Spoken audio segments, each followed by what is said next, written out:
Do you think you deserve the Nobel Peace Prize if you manage to create? Do I deserve the Nobel? If you manage to create peace? Well, maybe for the Abraham Accords. I don't want to get ahead of myself in this one, but they say for the Abraham Accords.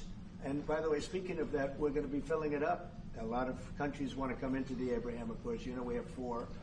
And Biden did nothing on that one, too. It's the same 4.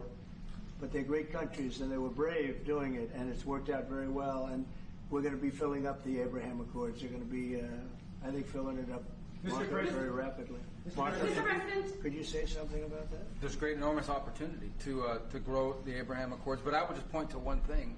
Of all the leaders in the world today, no leader is working harder to prevent wars or end them than President Trump is right now. We're trying. That's why we're talking to Iran. That's why we're engaged with Ukraine and Russia. It's the desire to prevent these wars from breaking out and to end the ones that exist already. And again, I just think it's tremendous for our country to be led by a president who desires to bring peace and establish peace and protect peace.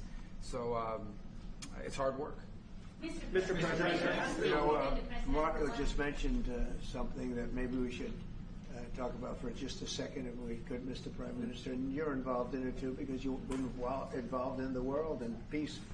But I think we're doing very well with respect to Iran, and we're having very serious meetings. And there are only 2 options, and the one option is not a good option. It's not a good option at all. And I think we're doing very well on an agreement with Iran. But that one, we're doing a lot of things, I will say.